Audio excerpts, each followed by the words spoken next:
खबरें विस्तार से। भरतपुर से बड़ी खबर आ रही है, जहां मकान विवाद में खूनी संघर्ष हुआ है। युवक पर चाकू से जानलेवा हमला किया गया। हमले में युवक की नाक कट गई। अस्पताल में इसे भर्ती करवा दिया गया है और पुलिस मौके पर पहुंच चुकी है, जांच में जुट गई है। बड़ी खबर टीवी स्टैंड पर।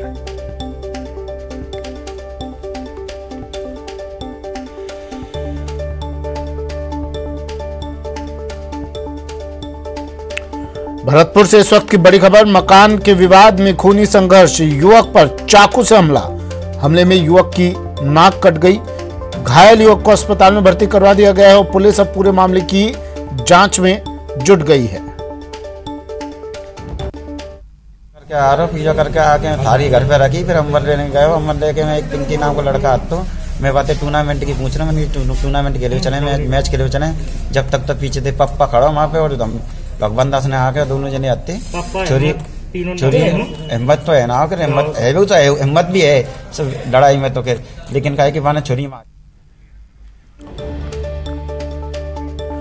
भरतपुर से सहयोगी प्रवीण हमारे साथ फोन लाइन पर जुड़ गए हैं। प्रवीण, पूरा मामला क्या है?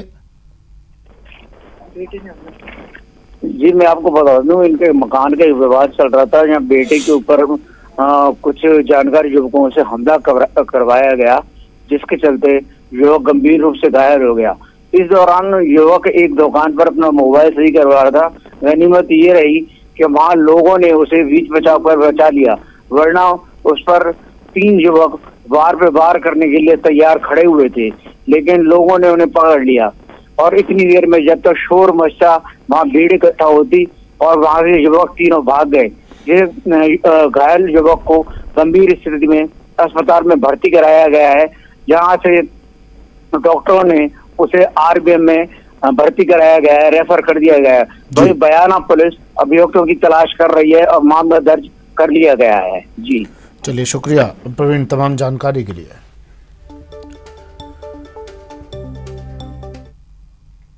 और एक और बड़ी खबर आ रही है चूरू से। चूरू में कोहरे का कहर, बस और ट्रोले में भिड़ंत। कोहरे के कारण सड़क हादसे में 2 लोगों की मौत हो गई, 11 लोग घायल हुए हैं। भालेरी तारानगर रोड पर यह हादसा हुआ। भालेरी पुलिस मौके पर पहुंच चुकी है और शव को अस्पताल की मोर्चरी में रखवा दिया है। तारानगर अस्पताल की मोर्चरी में रखाया गया है शव को। घायलों का भालेरी और तारानगर में इलाज जारी है।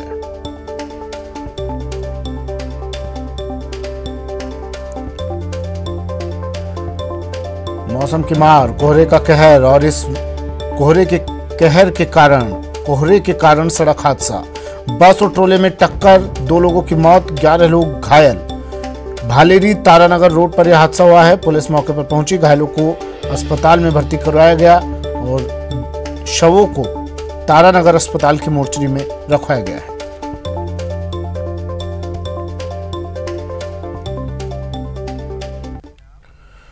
और अब खबर पाली से। सोजत थाना क्षेत्र में पुलिस ने बड़ी कार्रवाई करते हुए अवैध शराब से भरे एक डंपर को जब्त किया है। मौके से पुलिस ने हरियाणा निर्मित 250 पेटी अंग्रेजी शराब के साथ एक तस्कर को भी गिरफ्तार किया है। बरामद शराब की कीमत लगभग 18 लाख रुपए आंकी जा रही है।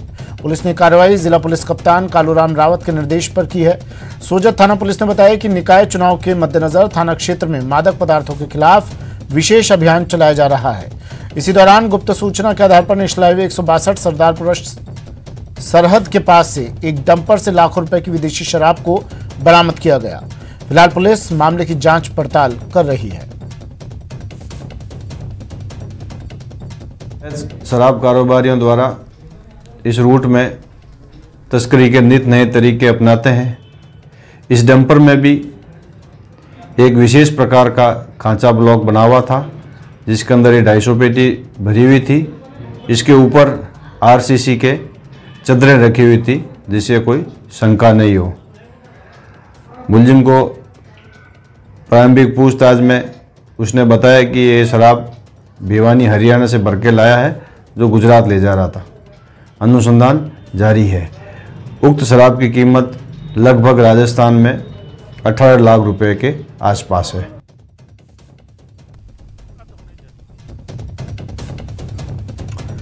पाली से सहयोगी श्याम चौधरी फोनलाइन पर जुड़ गए हैं। श्याम, बड़ी मात्रा में शराब जब्त की है पुलिस ने, अवैध शराब। एक व्यक्ति को भी गिरफ्तार किया है, तस्कर को गिरफ्तार किया है। अब तक क्या कुछ बताया इस व्यक्ति ने पूछताछ में?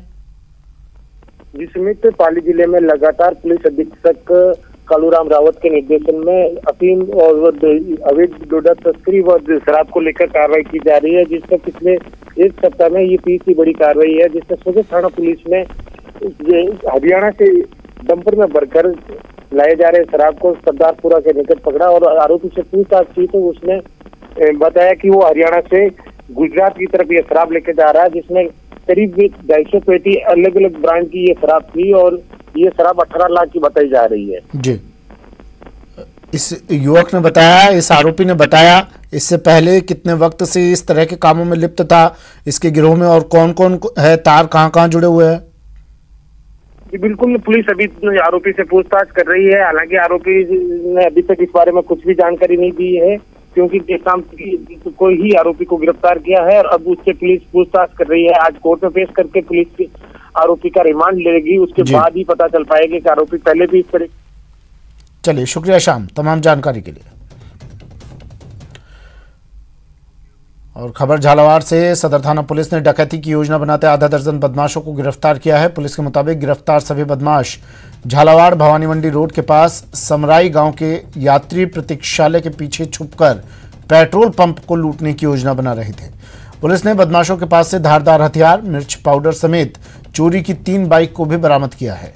बरामद तीनों बाइक चोरी की हैं, जो मध्य प्रदेश में रजिस्टर्ड हैं। पुलिस ने बताया कि गिरफ्तार सभी बदमाश कंजर जाति से ताल्लुक रखते हैं। फिलहाल पुलिस गिरफ्तार बदमाशों के आपराधिक रिकॉर्ड को खंगाल रही है।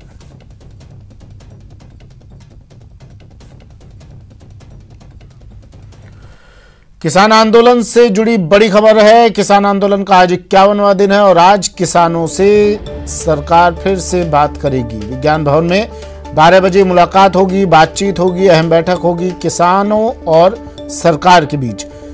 9वें दौर की यह वार्ता होगी। दिल्ली के सभी किसान बॉर्डर पर डटे हुए हैं। अभी कानून वापस लेने की मांग पर अड़े हुए हैं किसान। बातचीत से पहले टिकैत ने कहा, किसान नेता हैं, उन्होंने कहा कि ये अंतिम वार्ता है।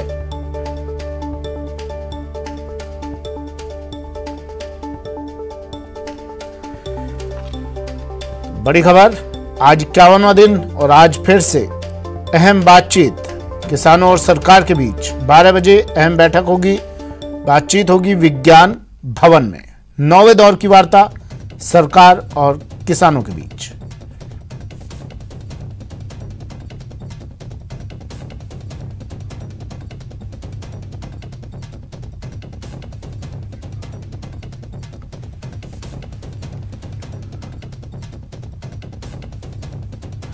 वहीं राहुल गांधी ने किसान आंदोलन को लेकर मोदी सरकार पर जमकर हमला किया। उन्होंने ट्वीट किया, लिखा, देश के अन्नदाता अपने अधिकार के लिए अहंकारी मोदी सरकार के खिलाफ सत्याग्रह कर रहे हैं।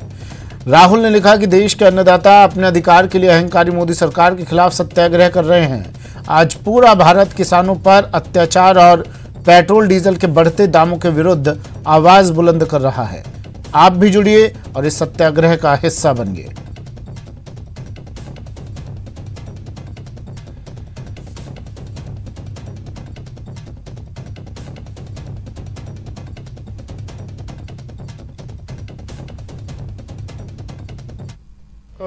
सरकार ਦੇ ਬਾਅਦ ਜਿਹੜੀਆਂ ਪਹਿਲਾਂ ਵੀ 9 ਵਾਰੀ ਮੀਟਿੰਗ ਹੋ ਚੁੱਕੀ ਹੈ, ਉਹਦਾ ਕੋਈ ਰਿਜ਼ਲਟ ਨਹੀਂ ਆਇਆ, ਕੋਈ ਛਿੱਟਾ ਨਹੀਂ ਆਇਆ। ਸਾਨੂੰ ਕੋਈ ਉਮੀਦ ਨਹੀਂ ਸਰਕਾਰ ਤੋਂ ਜੇ ਇਸ ਵਾਰ ਵੀ ਮੀਟਿੰਗ ਦੇ ਵਿੱਚ ਕੁਝ ਨਿਕਲੇਗਾ ਤਾਂ ਸਰਕਾਰ ਨੇ ਜਿਹੜਾ ਸੱਦਾ ਦਿੱਤਾ, ਕਿਸਾਨ ਗੱਲ ਕਰਨ ਨੂੰ ਤਿਆਰ ਆ। ਗੱਲ ਇੱਕ ਮੁੱਦੇ ਤੇ ਹੋਣੀ ਆ, ਸਰਕਾਰ ਨੂੰ ਕਲੀਅਰ ਕਰ ਚੁੱਕੇ ਆ। ਮੀਟਿੰਗਾਂ ਦਾ ਅੱਗੇ ਵੀ ਸੀ ਜੀ, ਮੀਟਿੰਗਾਂ ਦਾ 9 ਮੀਟਿੰਗਾਂ ਅਸੀਂ ਅੱਗੇ ਕਰ ਚੁੱਕੇ ਹਾਂ। ਅੱਜ ਸਵੇਰ ਸਾਨੂੰ ਮਿਹਨਤ ਹੈਗੀ, ਮੋਦੀ ਸਰਕਾਰ ਸ਼ਾਇਦ ਅੱਜ ਕੋਈ ਬਦਲਾਅ ਕਰ ਦੇਣ, पर ज़्यादा मेहनत नहीं जी सानू। कोई ज़्यादा मेहनत तो सानू है नहीं जी इन्हां ते। बाकी मीटिंग तो असी उम्मीद इन्हां दी मीटिंग तो ज़्यादा रखते नहीं, भी सानू कोई उम्मीद नहीं दिस रही जाग रही। असी देखो जी अगे भी 9 मीटिंगां साडे किसान जथेबंदियां नाल हो चुकियां ने, पर सानू अज वाली मीटिंग तो भी कोई इन्ना ज़्यादा प्रभाव नहीं लगता भी कोई सरकार साडे हक दे विच गल करेगी।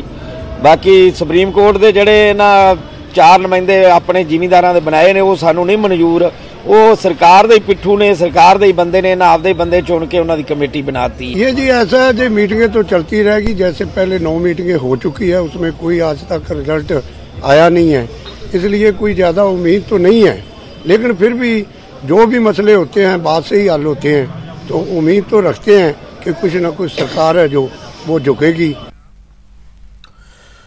आज किसानों का प्रदर्शन, कांग्रेस का किसान अधिकार दिवस, राजभवन का घेराव कांग्रेस आज करेगी। राजभवन तक पैदल मार्च कांग्रेस कार्यकर्ता निकालेंगे, नेता तमाम निकालेंगे। राजभवन पर प्रदर्शन की तैयारी कांग्रेस की।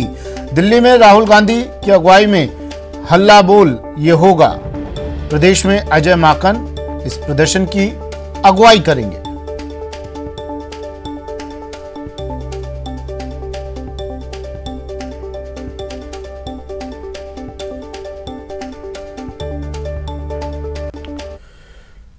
दीपक व्यास मेरे सहयोगी हमारे साथ सीधा जुड़ गए हैं जयपुर से। दीपक, कांग्रेस का प्रदर्शन, राजभवन का घेराव, या यूं कहें किसानों के आंदोलन पर अब राजनीति चरम पर।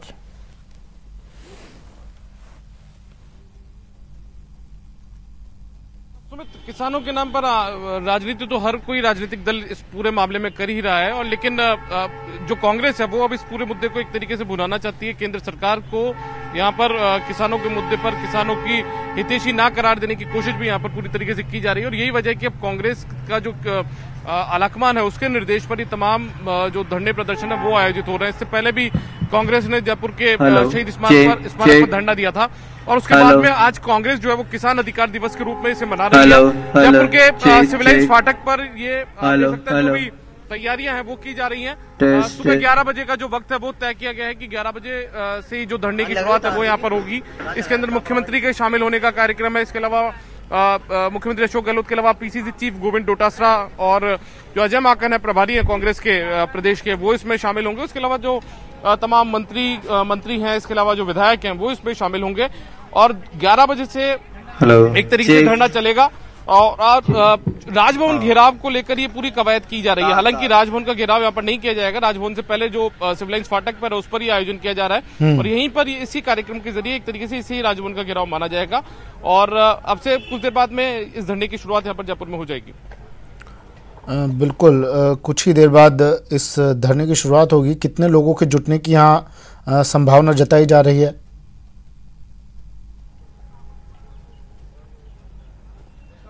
देखिए, कोई ऐसा टारगेट नहीं है, लेकिन जयपुर और जयपुर के आसपास के जो भी इलाके हैं वहां से जरूर यहाँ पर लोग पहुंचेंगे, क्योंकि जयपुर राजधानी और राजधानी के आसपास के जो जिले हैं वो भी इसमें शामिल हो सकते हैं। कई कार्यकर्ता यहाँ पर आ सकते हैं। क्योंकि विधायकों को बुलाया गया है तो विधायकों के साथ में उनके समर्थक भी यहाँ पर पहुंचेंगे। और खास तौर पर जो फोकस है वो जयपुर जिले पर है। जयपुर के आसपास के जो भी विधानसभा क्षेत्र जयपुर जिले के अंदर आते हैं, चाहे वो जयपुर शहर में आते हो, जयपुर ग्रामीण में आते हो, वहां से कार्यकर्ता अपने नेताओं के साथ यहाँ पर पहुंचेंगे। और जिन किसानों के लिए ये हल्ला बोल किया जा रहा है, राजभवन घेराव की तैयारी की जा रही है, क्या उन किसानों में से भी कुछ यहाँ पर पहुंचेंगे या सिर्फ कांग्रेसी कार्यकर्ता ही मौजूद रहेंगे?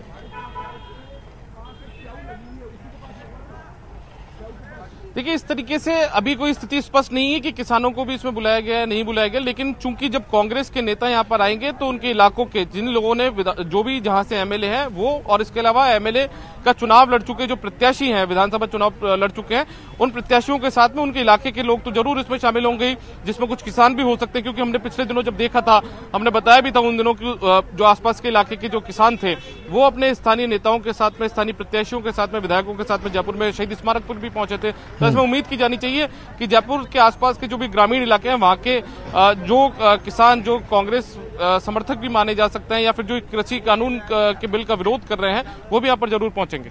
चलिए, शुक्रिया दीपक तमाम जानकारी के लिए।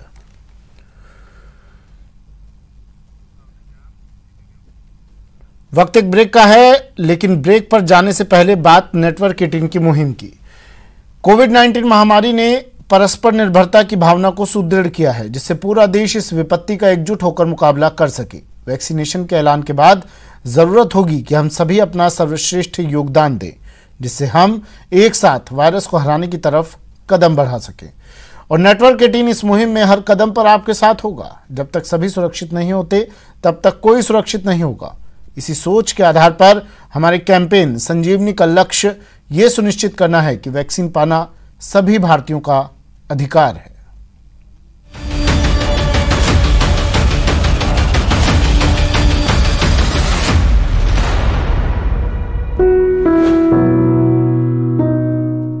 ब्रेक के बाद स्वागत है आपका। बढ़ते हैं अगली खबर की ओर। आज भारतीय सेना अपना 73वां स्थापना दिवस मना रही है। इस मौके पर राजधानी दिल्ली के कैंट स्थित करियप्पा ग्राउंड में सेना दिवस परेड का आयोजन किया गया। थल सेना प्रमुख जनरल एम एम नरवणे ने परेड की सलामी ली और सैनिकों को संबोधित करेंगे। 3 तस्वीरें टीवी स्क्रीन पर, जिसमें अमर जवानों को याद किया जा रहा है। तस्वीरें दिखाएंगे।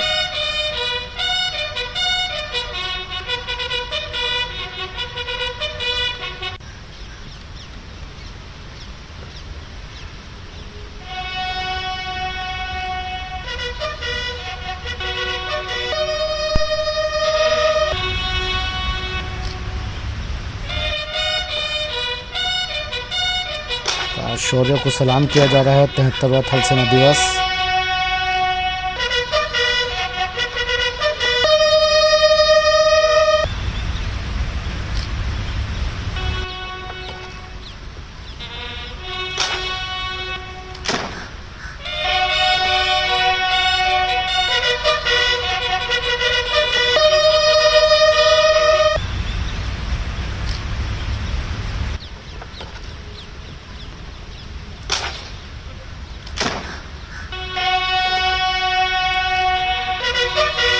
भारतीय सेना का 73वां स्थापना दिवस और आज शौर्य और साहस को सलामी दी जा रही है। थल सेना प्रमुख ने परेड की सलामी ली। सैनिकों को भी कुछ देर में संबोधित करेंगे। सेना के जवान अपने शौर्य का प्रदर्शन आज करेंगे।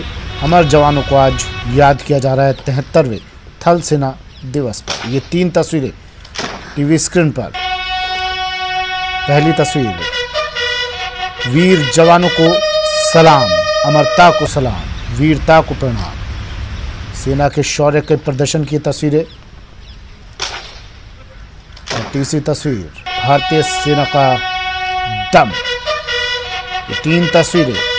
थल सेना दिवस आज 73वां और शौर्य को सलाम। प्रधानमंत्री नरेंद्र मोदी ने भी ट्वीट कर लिखा है, मां भारती की रक्षा में पल पल मुस्तैद देश के पराक्रमी सैनिकों और उनके परिजनों को सेना दिवस की हार्दिक बधाई।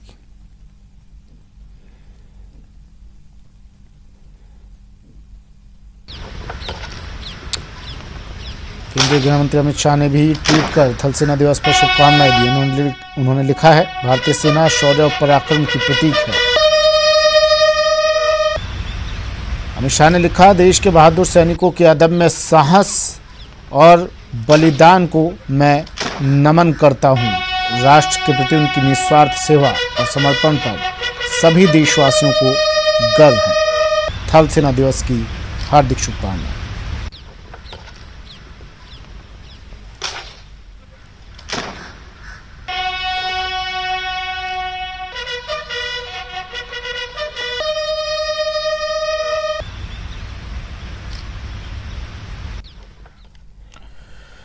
आपने म्यूजियम या फिर वॉर मेमोरियल में सेना के टैंक को तो देखा होगा, लेकिन शूरवीर के घर के आगे टैंक लगाकर भारतीय सेना उन्हें सलामी दे रही है।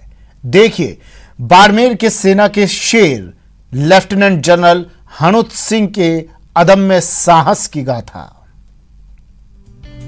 घर के आगे टैंक लगाकर सलामी, शूरवीर को भारतीय सेना का सलाम।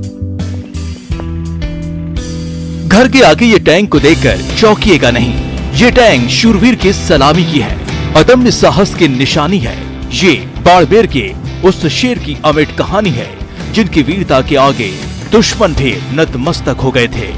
ये भारतीय सेना के लेफ्टिनेंट जनरल हनुत सिंह का घर है और उन्हीं के घर के सामने वॉर मेमोरियल की तरह भारतीय सेना ने ये टैंक रखा है। आज हम खड़े हैं T-55 टैंक के बाहर। यह वही टैंक है जिसने 1971 के युद्ध में पाकिस्तान को करारी शिकस्त देने में अपना अहम रोल निभाया था और इस जीत के हीरो थे मेजर जनरल हनुत सिंह, जिन्होंने पाकिस्तान की धरती पर पहुंच उसके 48 टैंकों को नेस्तनाबूद कर दिया था। और देश में संभवतः पहला ऐसा कोई घर होगा जिनके घर के बाहर उनके अदम्य शौर्य साहस के लिए सेना ने टैंक को स्थापित किया है। लेफ्टिनेंट जनरल हड़ू सिंह ने 1971 के भारत पाक युद्ध में अदम्य साहस का परिचय देते हुए दुश्मनों के टैंकों की पूरी रेजिमेंट को नेस्त नाबूद कर दिया था। उसी शौर्य का सम्मान करने के लिए बाड़मेर के जसोल गांव में उनकी ठाड़ी में भारतीय सेना का ये टैंक रखा गया है, जो हड़ू सिंह की बहादुरी को सलाम कर रहा है और हर आने जाने वालों को उनकी बहादुरी के किस्से सुना रहा है।